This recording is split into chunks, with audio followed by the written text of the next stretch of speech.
Si tú eres un barredor de calle, pero tienes una espiritualidad bien grande y lo que tú haces, lo haces bien, pues bendecido, amén.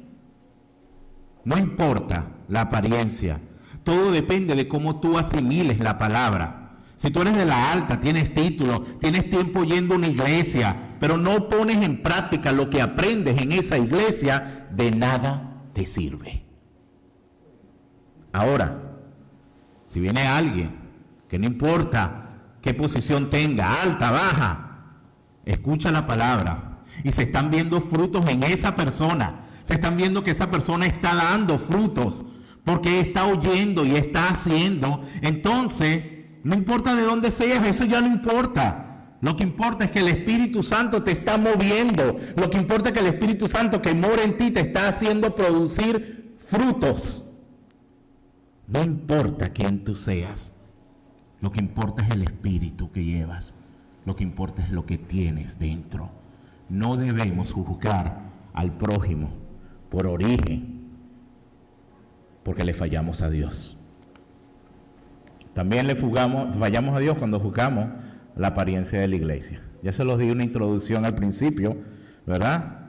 Pero ya sabemos, cuando se predica a viva voz, hacen supuestos milagros, la gente se cae, ora, todo eso. Dicen, ahí hay Espíritu Santo, ahí está la unción. Yo quiero que vean esto, porque Elías dio una gran lección, ¿verdad? Se llamaron los profetas de Baal, le dijo Elías, escoged un buey y preparadlo vosotros primero para que sois los más, porque eran bastantes, e invocad el nombre de nuestros dioses, mas no pongáis fuego debajo. Y ellos tomaron el buey que les fue dado y lo prepararon e invocaron el nombre de Baal desde la mañana hasta el mediodía, diciendo, Baal, respóndenos. Pero no había voz, ni quien respondiese. Entre tanto ellos andaban saltando cerca del altar que habían hecho, y aconteció el mediodía que Elías se burlaba de ellos, diciendo, gritad en alta voz, porque Dios es que quizás está meditando, tiene algún trabajo o va de camino, tal vez duerme y hay que despertarle. Y ellos clamaban a grandes voces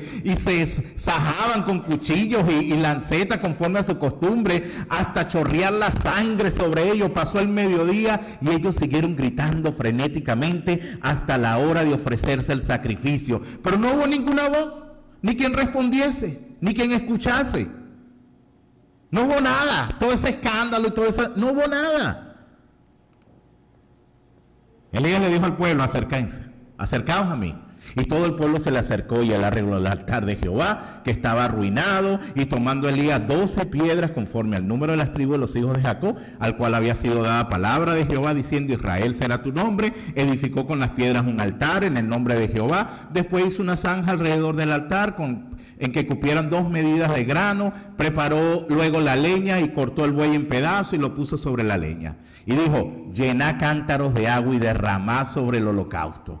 ¿Y sabe qué hicieron? Echaron agua, y echaron bastante agua, que eso estaba inundado, es decir, que ahí no se prendía fuego por nada del mundo. ¿Verdad? ¿Qué hizo Elías? Empezó a gritar, empezó a brincar, empezó a hacer esas cosas. No. Elías dice, respóndeme, Jehová, respóndeme, para que conozca este pueblo que tú, oh Jehová, eres el Dios, y que tú vuelves a ti el corazón de ellos. Entonces cayó fuego de Jehová y consumió el holocausto, la leña, las piedras, el polvo, y aún lamió el agua que estaba en la zanja. Y viéndolo todo el pueblo se postraron y dijeron, Jehová es el Dios, Jehová es el Dios. Aquí vemos un contraste grande. ¿A qué les suena? Saltaron, brincaron, clamaron, hicieron escándalo. A muchas iglesias de grandes apariencias, donde se hacen muchas cosas. Pero aquí en esta iglesita chiquitita, que el predicador apenas pone unos griticos de vez en cuando, ¿verdad? A veces alto, pero no mucho. Y aquí todo tranquilo, todos sentados en calma, en orden, decentemente. Y dicen, aquí no está el Espíritu. Por favor, deja de juzgar por la apariencia. Estás escuchando la palabra de Dios, te estás alimentando de la prédica. ¿Realmente se te está enseñando Biblia o se te está enseñando emoción? Así mucha gente juzga las iglesias por tradición, porque tienen que ver todos esos gritos, danza, música estruendosa. La Biblia nos llama a hacerlo todo decentemente y en orden. Así es Dios, un Dios sencillo, un Dios que les gustan las cosas sencillas. Mi último ejemplo es que fallamos a Dios cuando juzgamos a la gente por el carácter. Este es mi último ejemplo y de todos los ejemplos es el que más me gusta, ¿ok? Porque para nosotros es sencillo juzgar porque ya conocemos todos los hechos bíblicos, ya leímos los evangelios y ya sabemos, ¿verdad? Pero yo quiero que se trasladen al momento bíblico. Imagínense que ustedes están allí, presentes en ese momento bíblico, junto con los apóstoles. ¿Quién cree ustedes que era más cristiano, Pedro o Judas? Estando allí, no vayan al final de la historia, estando en ese momento, Pedro o Judas, todos ustedes van a decir, Pedro, porque ya saben cómo termina la historia. Ah, no, Pedro, ese era el más cristiano. Pero vamos a trasladarnos al momento. Imagínense la noche que Jesús dijo, alguien me va a traicionar. Todo el mundo señaló a Judas. No, ¿qué decían? ¿Seré yo? ¿Seré yo? Es el murmullo que había, ¿seré yo? Porque ellos no sabían. Ellos no sabían quién podía llegar a traicionar al Señor, porque los 12 tenían un comportamiento cristiano.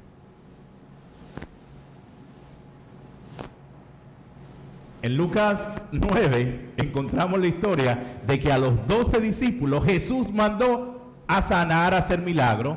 Habiendo reunido a sus 12 discípulos, les dio poder y autoridad sobre todos los demonios para sanar enfermedades. Y les envió a predicar el reino de Dios y a sanar a los enfermos. Y entre esos 12 estaba Judas. Es decir, que Judas era cristiano también. Andaba siguiendo las cosas de Dios, ¿verdad? Pasaba y saliendo, pasaban por aldeas, anunciando el evangelio y sanando por todas partes, dice el versículo 6. Ok, ahí tenemos. ¿Alguno de ellos sabía que Judas era un ladrón? ¿Alguno de ellos sabía que Judas era un traidor? Lo consideraban uno más que estuvo con Cristo durante sus 3 años. Nosotros no vemos ningún pasaje en la Biblia donde Jesús recrimina directamente a Judas y le dice, tú Judas eres un traidor.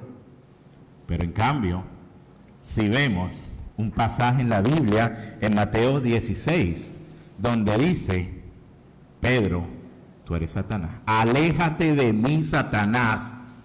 Aléjate de mí. Mateo 16, 23.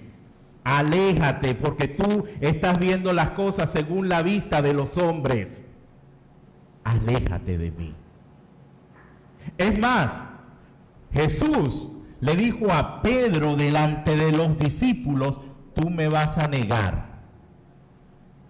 Es que Pedro tenía un carácter volado. Pedro era un carácter que cuando Jesús le dijo, yo sacaba la espada y el Señor, nosotros defendemos. Y lo hizo. Apenas se llevaron a Jesús, agarró y le cortó la oreja a aquel hombre. ¿Tenía un carácter cristiano Pedro?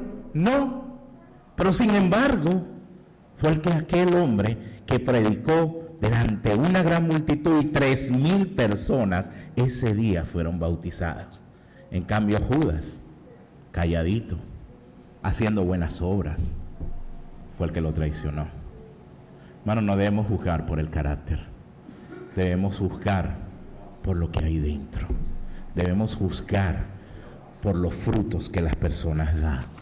Debemos juzgar simplemente porque nosotros amamos a Dios. El hacer cosas buenas no son una garantía de una vida consagrada a Dios. E incluso no son una garantía de que vamos a ser salvos. El hacer cosas buenas es el resultado de una vida espiritual. Pero cuando lo haces de corazón, cuando lo haces interno, cuando tú lo sientes, no juzguemos a nadie por su carácter. Juzguémoslos por los frutos que está dando y por el amor que tiene a Dios.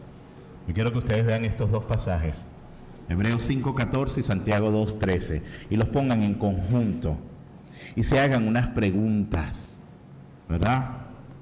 En estos dos pasajes yo quiero que ustedes se hagan unas preguntas. ¿He alcanzado yo madurez para decir quién tiene y quién no tiene unción, quién es de Dios y quién no es de Dios? ¿Estará haciendo yo misericordia para recibir misericordia? Hermanos, vamos a pensar antes de juzgar porque las apariencias engañan y le fallamos a Dios cuando nosotros hacemos eso.